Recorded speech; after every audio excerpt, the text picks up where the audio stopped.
All right, good morning. Welcome back here to Trader Minute. Great to have you aboard. Hope you had a fantastic weekend. Market's off to a pretty bullish start here this morning. As we saw on Friday afternoon, we saw a quasi deal between the U.S. and Mexico here, at least stem the threat of tariffs in the short run. So market reacting favorably to that. And then we wake up this morning to two pieces of news that we just haven't seen in a while.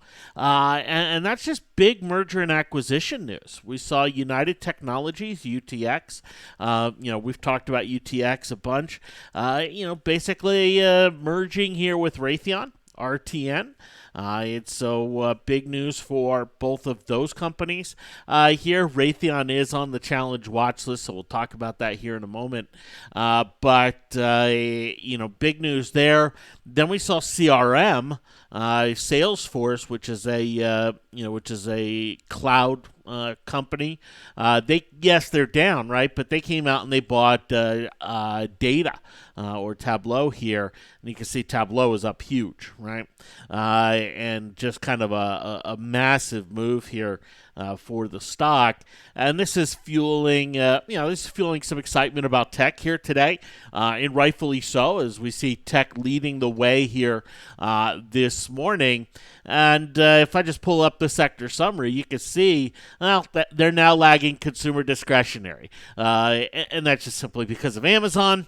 And if you look at Amazon, who is just absolutely popping on this news, up $60 here today for Amazon. So helping consumer discretionary to look a little bit better than what it would otherwise there. All right, so let's start off here. That's the market. Market up about 20 points. Okay, great. Led by tech, led by banks. Bonds pulling back sharply. In fact, the TLT down $1.23 right here. And so, this kind of, we saw a little pullback last week and then a bounce into the end of the week on the sour jobs report. And then pulling back here today is definitely leading to strength in the banks who, they're right up at their upper band. Very interesting spot. Very interesting spot indeed. But anyway, that's some of what's going on in the market. We are seeing utilities lag big time as bonds pull back. Sharp reversal in utilities on Friday.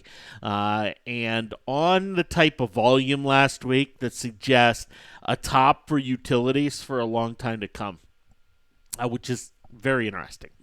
All right, challenge. No new triggers here on the board. I thought for a second Verizon might give us a trigger here, but it is not. It is something that could be a trigger by the end of the day, but Verizon could be a bearish trigger here soon.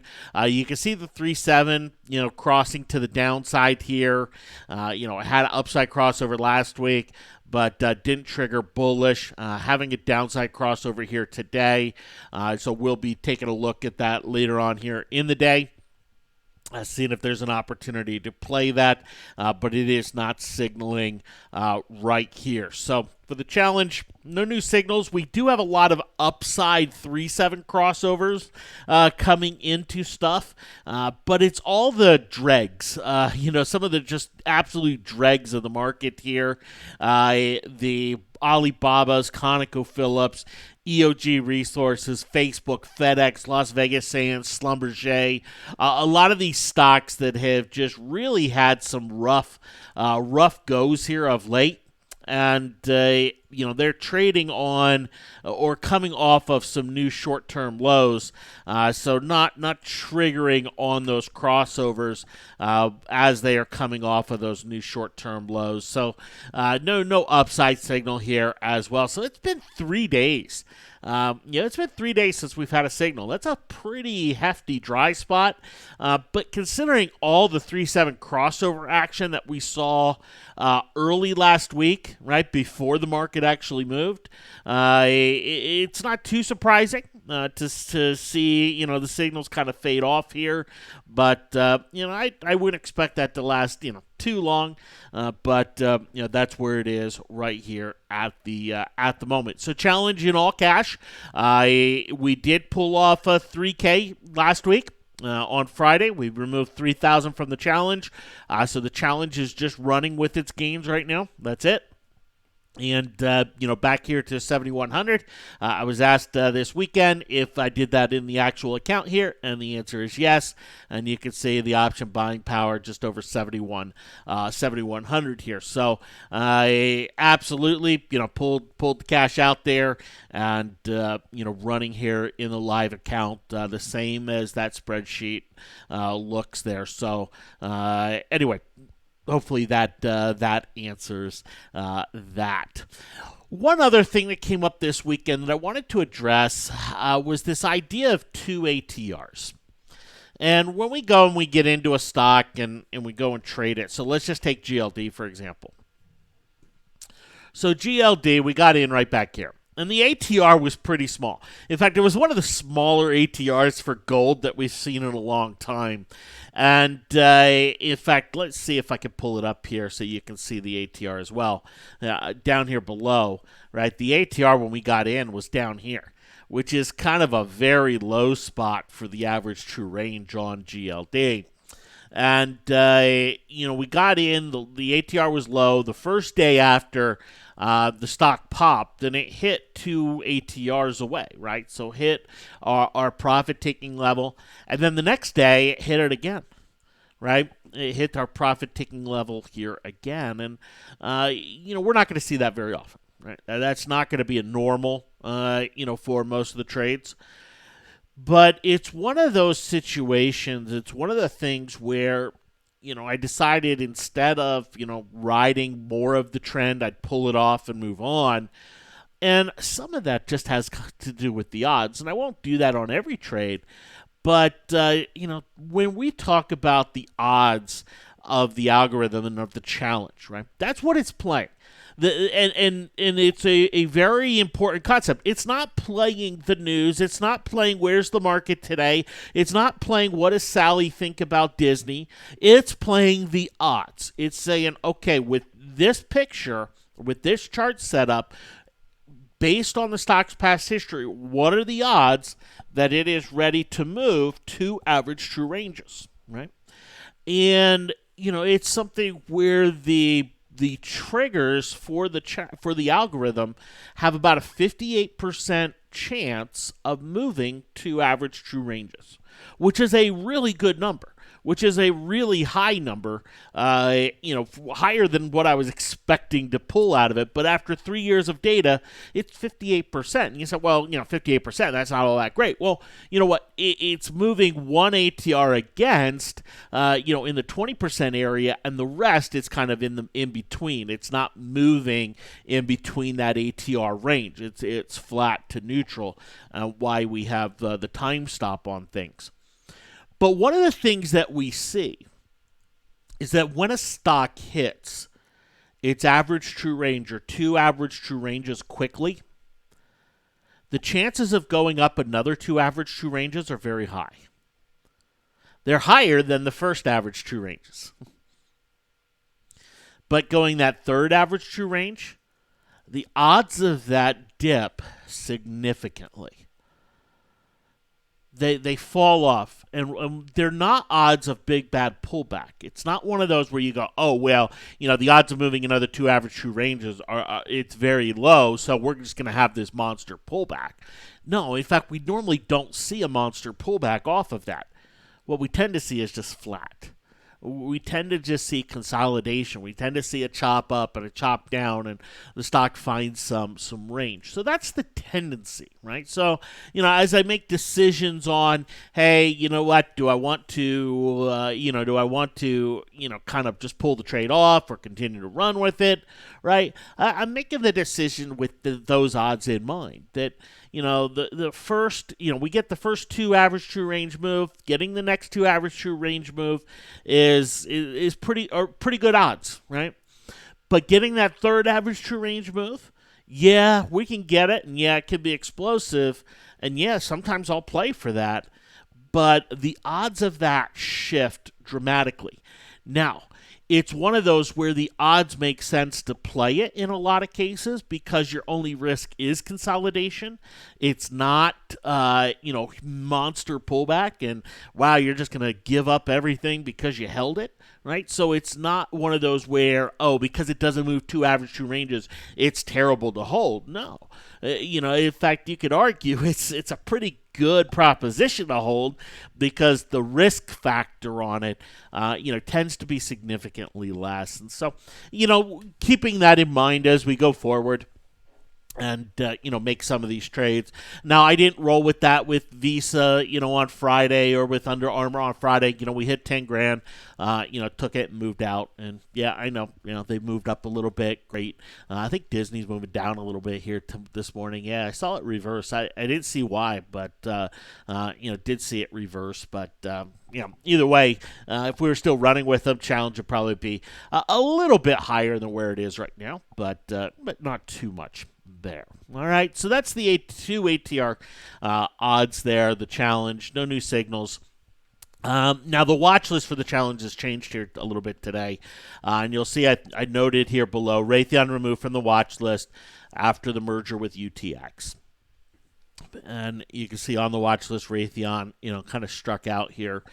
This has everything to do with the fact we have a new company. Right? We have a new company that's going to form, and there's going to be a lot of information, and there's going to be a lot of speculation and analyst commentary and reset and everything else. And so what don't we have? I don't have past data, right? I mean, I can't use UTX's chart. I can't use Raytheon's chart. They're now a merged company or going to be a merged company. It's a proposed merger.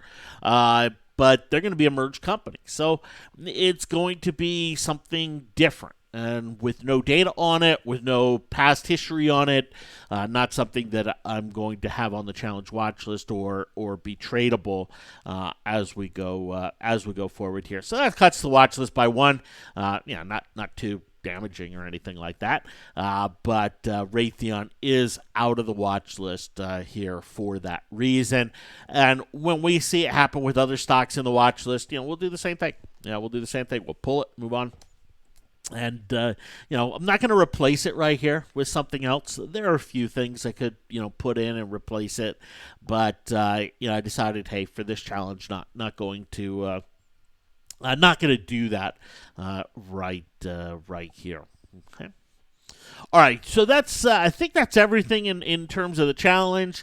No new signals, but a few small changes, a few small tweaks here today, and hopefully that makes sense on the ATR odds and how those are forming. All right.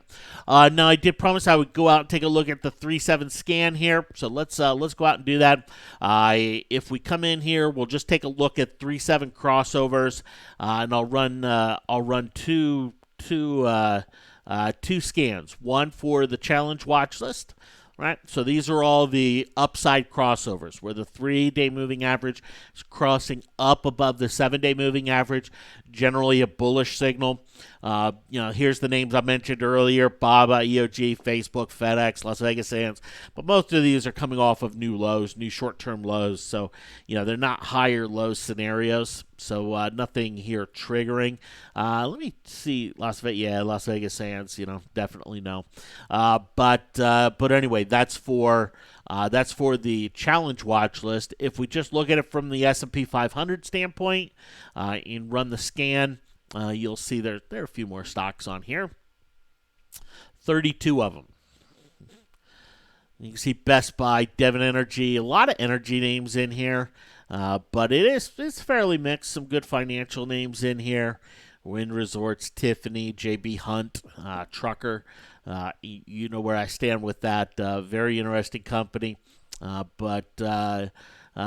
Ford showing up on this list here, which is not on the challenge watch list, nor is GM. Nor will they be. So anyway, that's the 3/7 scan for the S&P 500. Both of those on the bullish side. If we come here and look on the bearish side, this is one of those days where we actually do have both. coming in, some upside and some downside. 3-7 crossovers. The downside 3-7 crossovers, though, a lot fewer. Most of them in this kind of healthcare, real estate, consumer staples sector. But Eli Lilly, Molson, ADS, all on here. And then the only one that's on the challenge watch list is Verizon, and I already mentioned that one. That did not trigger, bearish for the challenge here just yet, though it could easily do so by the close of the day today. All right, so that's where some of the 3-7 crossovers sit here in the market. Okay. All right. Later on today, I'm going to go and talk about the 7 kind of key changes or key differences between the challenge now and what the challenge was. And, we've talked about some of these things a little bit here and there, but they're up and they are being posted on the site. I want to go through them here with you. Some will be review, some might offer a little bit more insight into the change and into kind of how the change is going to be going forward. So we'll do that here this afternoon at 2:30 Eastern. And make any trade that signals. Hopefully, we get a signal. Verizon be nice.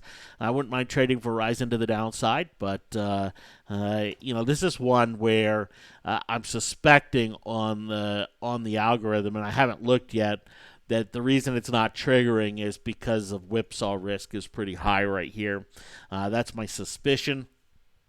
But again, I don't know that for a fact here just yet. I'll go take a closer look, maybe talk a little bit more in depth about it here, at 2:30 today. All right. Thanks for hopping on. Have yourselves a great one, and we'll talk to you this afternoon. Take care.